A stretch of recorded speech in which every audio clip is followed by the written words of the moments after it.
आज का question number है 38 नंबर क्वेश्चन क्या बोल रहा है। An air cored coil carrying steady current, एक एयर कोड कॉयल है जो कैरी कर रहा है क्या हमारा एक steady current. If air cored is replaced by a ferromagnetic material, और बोल रहा है कि वही जो एयर कोड कॉयल पहले केस में जो करंट कैरी कर रहा था, अब उसको एयर कोड को हम रिप्लेस कर देते हैं, बदल देते हैं किससे, एक फेरोमैग्नेटिक मटेरियल से। The flux density in the core will be, तो फ्लक्स डेंसिटी क्या होगा। तो देखते हैं यहाँ सॉल्यूशन इसका। तो देखिए एयर कोर का मतलब क्या होता है, इसका सॉल्यूशन देख लेते हैं। Air core, air cored coil, air core coil का माने कहने का मतलब क्या है, नो, इसका मतलब होता है no magnetic material. Air core coil वैसा क्या है हमारा, ये मैग्नेटिक मटेरियल है ही नहीं। ठीक है, पहले तो ये बात समझना है कि एयर कोर कॉयल में हम क्या कर रहे हैं, पहले स्टैटिक करंट कैरी कर रहा है।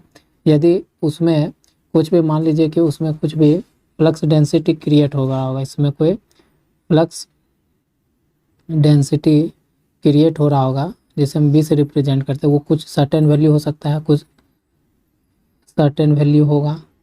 ठीक है, लेकिन अब इसको हम क्या करते हैं, एयर कोर को रिप्लेस कर देते, क्या करते हैं, रिप्लेस कर देते किससे, फेरो मैग्नेटिक मटेरियल से, फेरोमैग्नेटिक मटेरियल। तो देखिए कोई भी मैग्नेटिक मटेरियल हो और उसमें हमारा नॉन मैग्नेटिक मटेरियल है कौन, एयर कोर फ्लक्स, तो उसमें फ्लक्स डेंसिटी का वैल्यू क्या होगा, मान लीजिए कुछ थोड़ा सा कुछ तो कुछ रहेगा, लेकिन उसके एवज में अगर हम उसको रिप्लेस करके फेरोमैग्नेटिक मटेरियल लगा दें, जो प्रॉपर हमारा क्या है, एक प्रॉपर हमारा एक मैग्नेटिक मटेरियल है, तो प्रॉपर एक मैग्नेटिक मटेरियल है, तो इसमें इसके तुलना में इसमें फ्लक्स डेंसिटी क्या होगा, फाइव भी ज़्यादा बनेगा, तो हमारा फ्लक्स डेंसिटी क्या होगा, ये सबसे ज़्यादा होगा, क्योंकि ये प्रॉपर एक हम मैग्नेटिक मटेरियल यूज कर रहे हैं कॉयल में, मैग्नेटिक सर्किट में, इसमें फ्लक्स लिंकेज क्या होगा, ज़्यादा होगा। फ्लक्स लिंकेज ज़्यादा होगा तो इसमें मैग्नेटिक फ्लक्स डेंसिटी क्या होगा, पर यूनिट एरिया ज़्यादा होगा। और हमारा एयर कोर कॉयल तो हमारा मैग्नेटिक मटेरियल के श्रेणी में आता ही नहीं, तो इसमें हमारा फ्लक्स डेंसिटी हो सकता है मान लीजिए कुछ वैल्यू होगा, लेकिन इसके तुलना में तो बहुत कम ही होगा। हमको बस यहाँ ये समझना है कि एयर कोर कॉयल जो हमारा मैग्नेटिक मटेरियल होता ही नहीं है, और हमारा फेरोमैग्नेटिक मटेरियल हमारा एक प्रॉपर मैग्नेटिक मटेरियल है, जिसमें हमारा फ्लक्स लिंकेज बहुत ईजी से और बहुत आसानी से कर जाएगा और बहुत ज़्यादा मात्रा में करेगा। तो सीधी बात है कि उसमें जब फ्लक्स ज़्यादा क्रिएट होगा, मतलब लिंकेज करेगा, तो उसमें फ्लक्स डेंसिटी की वैल्यू क्या होगी, ज़्यादा होगी पर यूनिट एरिया। तो हमारा क्या है, यहाँ से हो जाएगा ऑप्शन इंक्रीजेज, क्या हो जाएगा, इंक्रीजेज। ऑप्शन आपको याद रखना है, क्या हो जाएगा, इंक्रीजेज, मतलब ऑप्शन 3 सही हो जाएगा आपका राइट। ठीक है, बस ये छोटा सा क्वेश्चन है, लेकिन इतना भी डिटेल आपके लिए बहुत मतलब हेल्पफुल होगा। चलिए नेक्स्ट क्वेश्चन पर। अब हम लोग क्वेश्चन नंबर आ गए हैं 39 पर। 39 नंबर क्वेश्चन क्या है, another name for BH curve in figure 8.15 is, बोल रहा है कि जो BH कर्व है हमारा, BH कर्व, इसका दूसरा नाम बताइए, क्या बताइए, अनदर नेम आपको बताने बोल रहा है कि BH कर्व का दूसरा नाम क्या होता है, ये आपको बताना है कि BH कर्व को और दूसरे नाम से कैसे जानते हैं। तो इसका ऑप्शन क्या हो जाएगा, और फिगर आपको रेफर कर रहा है 8.15 फिगर आपका देखिए यहाँ पर है। ठीक है, तो ये आपका किसके, ये कर्व किसके बीच में बना हुआ है, B के बीच में और H के बीच में है, मतलब मैग्नेटाइजिंग फोर्स और फ्लक्स डेंसिटी के बीच में बना है। तो ये कर्व का दूसरा नाम क्या होता है, तो इस कर्व का दूसरा नाम होता है मैग्नेटाइजेशन कर्व, ऑप्शन 1 हो जाएगा। इसका सेकेंड नेम क्या होता है, मैग्नेटाइजेशन कर्व होता है। ठीक है, क्योंकि इसमें जो ये H है और ये जो B है, तो ये H क्या होता है, मैग्नेटाइजिंग फोर्स होता है, उसी से हम याद रख सकते हैं कि इस पूरे कर्व का नाम क्या होता है, मैग्नेटाइजेशन कर्व नाम होता है। ठीक है, बस यही है इसका सॉल्यूशन, याद रखने, ये पॉइंट टू रिमेंबर है, बोल सकते हैं कि आप इसको याद रख सकते हैं। ठीक है, तो चलिए नेक्स्ट क्वेश्चन पर। अब देखिए कि हम लोग क्वेश्चन नंबर 14 पर आ गए। 14 नंबर क्वेश्चन क्या बोलता है, 40 नंबर क्वेश्चन क्या बोल रहा है, which point in B H curve in figure 8.15 is the saturation region. बोल रहा है कि आपको 8.15 में फिगर दिया हुआ बी एच कर्व का, उसमें बताना कौन सा पॉइंट जो है रिप्रेजेंट कर रहा है किसको, सैचुरेशन रीजन को। तो देखिए आपको फिगर में मैं ले आया यहाँ पर, सॉरी फिगर डिलीट हो गया। अच्छा मैं एक फिगर फिर ले आया, देखो यहाँ पर है फिगर 8.15, ठीक है। तो इसमें बोल रहा है कि कौन सा पॉइंट जो है, कौन सा रीजन जो है आपको सैचुरेशन पॉइंट बता रहा है। तो सैचुरेशन का मतलब क्या होता है, तो सैचुरेशन का मतलब समझ लेते हैं पहले। सैचुरेशन, ठीक है, सैचुरेशन रीजन पूछ रहा है ना, सैचुरेशन रीजन। तो सैचुरेशन का मतलब पहले क्या होता है कि वैसा पॉइंट जहाँ पर क्या हो, एच हमारा इंक्रीज करे, लेकिन बी हमारा क्या हो जाए, बी का वैल्यू कांस्टेंट हो जाए। मतलब एच बढ़े लेकिन बी उसके साथ ना बढ़े, वो क्या हो जाए, फिक्स्ड वैल्यू हो जाए। उस पॉइंट को हम क्या बोलते हैं, सैचुरेशन रीजन कहते हैं। तो इस जो पीएच कर्व है आपका, मैग्नेटाइजिंग कर्व जो है, इसमें देखो यहाँ पर एच है और यहाँ पर बी, ये कर्व खींचा गया बी और एच के बीच में, इसलिए कहता है बी एच कर्व। तो इसमें देखो कौन सा पॉइंट आपको सैचुरेशन पॉइंट बता रहा है कि हमारा एच बढ़ रहा है लेकिन बी हमारा कांस्टेंट हो गया। देखो यहाँ से एच बढ़ रहा है तो बी तो बढ़ रहा है, लेकिन यहाँ इस फिगर से देखो, इस फिगर से यहाँ से 4 से याद रखना, 4 से देखो एच तो बढ़ रहा है लेकिन बी हमारा क्या हो गया, बी का वैल्यू बढ़ रहा है, बी का वैल्यू क्या हो गया यहाँ पर, कांस्टेंट हो गया। कौन सा, बी का वैल्यू, ठीक है। तो हमारा कौन सा ऑप्शन हो जाएगा, मतलब यहाँ से जो रीजन है वो रीजन आपका, रीजन कितना, कौन सा रीजन है, रीजन पॉइंट जो 4 है वो आपका किसको डिनोट कर रहा है, सैचुरेशन रीजन को डिनोट कर रहा है। तो इससे क्वेश्चन पे आपको ले जाते हैं। तो इसका आंसर क्या हो जाएगा, 0.4, ठीक है, ये हो जाएगा आपका आंसर। समझ में आया क्वेश्चन नंबर 4 का, ठीक है। चलिए नेक्स्ट क्वेश्चन पर। अब हम क्वेश्चन नंबर आ गए हैं 41 पर। 41 नंबर क्वेश्चन क्या बोल रहा है, which point on the B H curve in figure 8.15 represent the average permeability, ठीक है। बताना है कि आपको फिगर पे, ये जो फिगर है 8.15, इसमें कौन सा पॉइंट जो आपको रिप्रेजेंट कर रहा है किसको,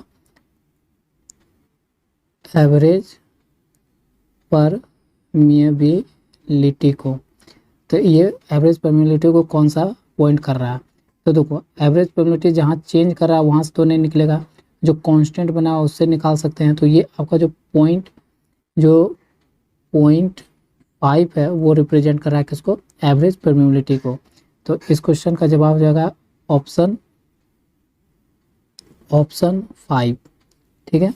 समझ में आया होगा। चलिए नेक्स्ट क्वेश्चन पर। अब हम लोग क्वेश्चन नंबर पर आ गए हैं कितना, 42 नंबर पे। 42 नंबर क्वेश्चन क्या बोल रहा है, the hysteresis loop of a material having low retentivity. Retentivity का मतलब मैं प्रीवियस वीडियो में भी समझा चुका हूँ इसी चैप्टर का। अगर आप शुरू से वीडियो नहीं देखें तो शुरू से देखते आइए तो आपको हेल्प मिलेगा रिटेंटिविटी का मतलब, क्योंकि मैं हर क्वेश्चन में अगर रिटेंटिविटी या कुछ भी जो टर्म आता है समझाने बैठूंगा तो वीडियो लॉन्ग हो जाएगा। तो इसलिए क्या, रिटेंटिविटी आप मेरे प्रीवियस वीडियो में देखते आओ तो आपको रिटेंटिविटी मालूम होगा। मैं इसलिए यहाँ शॉर्ट में बता देता हूँ कि देखो हाइस्टेरिस लूप मतलब क्या होता है, जो कर्व खींचा जाता है मैग्नेटाइजिंग फोर्स और फ्लक्स, मैग्नेटिक फ्लक्स डेंसिटी के बीच में, यही होता है हमारा। तो ये हो गया, और इसके बीच में यहाँ पर 0 है, और इसमें जो यहाँ से हम कर्व ऐसे खींचते हैं,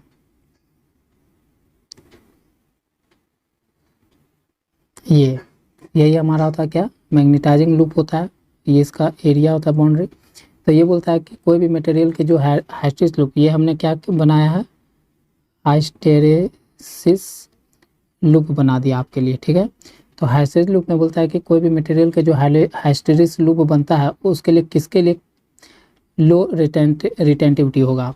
तो देखिए रिटेंटिविटी का मतलब मैंने बताया है, रिटेंटिविटी का मतलब होता है कि जहाँ पर एच का वैल्यू हमारा 0 हो जाए लेकिन बी हमारा कुछ क्या हो, बी हमारा एक फिनाइट वैल्यू दे, बी हमारा क्या दे, एच हमारा 0 हो जाए लेकिन एच 0 होने पर भी बी हमारा क्या देते रहे, एक फिनाइट वैल्यू दे तो इसी केस को हम क्या बोलते हैं, रिटेंटिविटी बोलते हैं। ठीक है, जहाँ पर एच हमारा 0 हो जाए तो एच हमारा 0 हो जाए लेकिन बी हमारा क्या दे, कुछ वैल्यू दे। तो देखो मैं इसे बना दूँ, मान लो ये ऐसे कर्व गया होगा, ठीक है, तो यहाँ पर आके फिर ये कर्व मुड़ा होगा यहाँ पर, तो हमारे यहाँ जब वापस आए तो यहाँ पर एच हमारा क्या हो रहा है, 0 हो रहा है, लेकिन इसके लिए यहाँ पर देखो यहाँ बी का कुछ वैल्यू दे रहा है। तो ये जो पोर्शन है यही पोर्शन हमारा क्या है, यही पोर्शन शो कर रहा है किसको, रिटेंटिविटी को। ठीक है, इसी को क्या बोलते हैं, रिटेंटिविटी, मतलब जिसको हम बोलते हैं रेसिड्यूल फ्लक्स। ठीक है, तो ये पोर्शन हमारा क्या रिटेंटिविटी है। तो ये बोल रहा है कैसे मटेरियल के लिए लो रिटेंटिविटी होगा। तो याद रखेंगे ये कैसे मटेरियल के होगा, ये नैरो मटेरियल के लिए कम होगा। किसके लिए ये रिटेंटिविटी लो होगा, तो नैरो के लिए। कैसे मटेरियल के लिए, नैरो मटेरियल के लिए ये कम होगा। ऑप्शन आपका सेकंड याद रखना है। ठीक है, चलिए नेक्स्ट क्वेश्चन पर। अब हम लोग क्वेश्चन नंबर आ गए हैं 43 पर। कितना पर आ गए, 43 पर। 40 नंबर क्वेश्चन क्या बोल रहा है आपको बताते हैं। बोल रहा है ऐसा unit of new not, new not मतलब एब्सोल्यूट परमिएबिलिटी का आपको मान बताना है। तो हम जानते हैं फॉर्मूला से, वी नो डैट कि न्यू नॉट बराबर क्या होता है हमारा, ratio of magnetic flux by magnetising force. ये क्या आपका मैग्नेटिक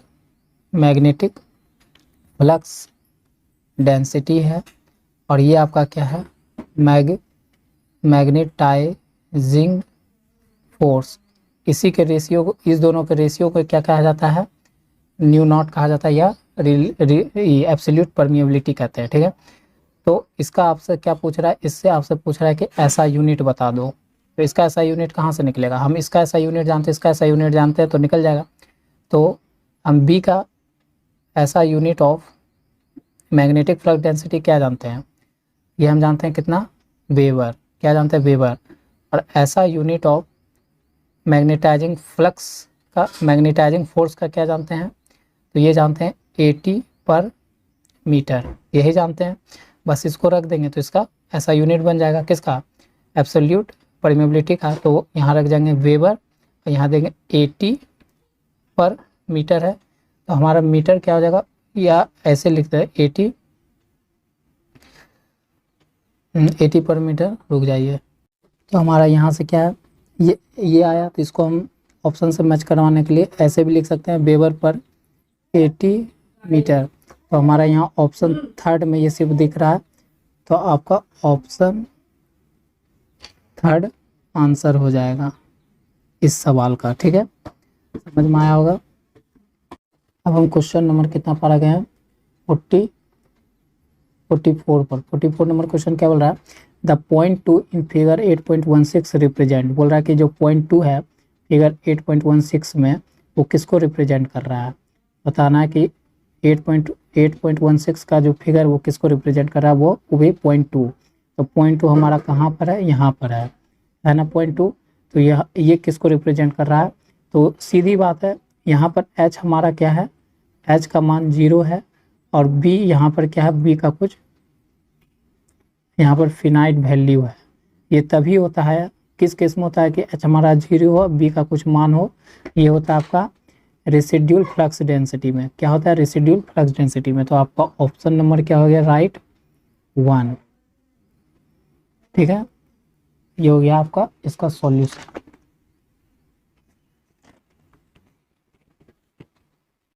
अब हम लोग क्वेश्चन नंबर कितना पर आ गए, 45 पर आ गए। 45 नंबर क्वेश्चन क्या बोल रहा है, which point in figure 8.16 correspond to coercive force. Coercive force किसको ये रिप्रेजेंट कर रहा है, यहाँ पर पॉइंट 8.16 फिगर में। तो देखिए यहाँ पर मेरा फिगर है, इसको मैं रब कर लेता हूँ थोड़ा। ये मेरा फिगर है 8.16। ठीक है, ये तो आपका मैंने बता दिया, तो वीडियो में आ गया होगा। तो ये आपका क्या है, यहाँ पर जो पॉइंट किसके बारे में बात करें नेक्स्ट क्वेश्चन के लिए, 45 क्वेश्चन के लिए हम फिगर प्रीवियस ले रहे हैं। ठीक है, ये वाला फिगर है हमारा, ये वाला फिगर। तो इस फिगर में बताना है कि जो कोअर्सिव फोर्स है वो कौन सा पॉइंट रिप्रेजेंट कर रहा है। तो देखिए कोअर्सिव फोर्स कहाँ पर होता है, जहाँ पर हमारा बी का मान 0 हो जाए, कोअर्सिव फोर्स कोअर्सिव फोर्स क्या होता है? तो कोअर्सिव फोर्स हुआ पॉइंट होता है जहाँ पर हमारा P का मान 0 हो जाए और B का मान 0 करने के लिए H का मान क्या हो जाए? निगेटिव वैल्यू ले ले। क्या ले ले? निगेटिव वैल्यू ले ले। ठीक है, तो वही हमारा क्या होता है? कोअर्सिव फोर्स होता है। यहाँ तो पॉइंट हमारा कौन बता रहा है? अगर पॉइंट, तो यहाँ 2 पॉइंट है, एक देखो पॉइंट यहाँ पर भी है, एक पॉइंट यहाँ पर भी है। यहाँ पर क्या हो रहा है? यहाँ पर B का मान कितना है? 0 है, लेकिन H का मान इधर निगेटिव है कुछ, है ना, इधर कुछ पॉजिटिव में H का मान है। तो हमको ऑप्शन में अगर 3 दिया रहता तो 3 लगा देते, लेकिन यहाँ 6 अगर दिया हुआ है, देखो क्योंकि ऑप्शन में 3 तो कुछ है ही नहीं, तो हमारा कौन दिया हुआ है? 6। तो हमारा ऑप्शन क्या हो जाएगा यहाँ से? राइट हमारा इस क्वेश्चन में 45 के लिए 0.6, क्योंकि यहाँ पर भी क्या हो रहा है? 0.6 पे देखोगे, मैं इसको रब करता हूँ, तो 0.6 के लिए देखोगे तो यहाँ पर क्या है? H का तो मान कुछ है, कुछ क्या है? फिनाइट वैल्यू तो कुछ है, लेकिन क्या है यहाँ पर देखो तो B हमारा क्या हो गया? 0 हो गया। तो इसी कंडीशन को, ये जो दूरी होता है ना, ये वाला जो दूरी होता है, इतना दूरी, इसी को बोलते हैं क्या? Coercive force. ठीक है, तो इसलिए हमको यहाँ 6 दिख रहा है, तो ऑप्शन हमारा क्या हो जाएगा? राइट 6 हो जाएगा इस क्वेश्चन के लिए। ठीक है, आप लोग को समझ में आ रहा होगा। चलिए नेक्स्ट क्वेश्चन के लिए बस इतना ही फ्रेंड्स। क्वेश्चन आज के लिए बस 45 नंबर तक क्वेश्चन सॉल्व करेंगे। आपसे फिर मिलते हैं हम नेक्स्ट वीडियो में। आज के लिए बस इतना ही। अगर दोस्तों आप लोग को वीडियो पसंद आता है, अगर आपको लगता है कि मैं थोड़ा भी मेहनत करता हूँ वीडियो लाने में, तो आप प्लीज़ वीडियो को लाइक करो, शेयर करो, कमेंट भी कर सकते हो आपको कि वीडियो कैसा लग रहा है, आपके लिए हेल्पफुल है कि नहीं। और सबसे बड़ी बात, अगर आप न्यू है चैनल पर तो आप प्लीज़ चैनल को सब्सक्राइब करो। ठीक है दोस्तों, तो चलिए मिलते हैं आपसे नेक्स्ट वीडियो में।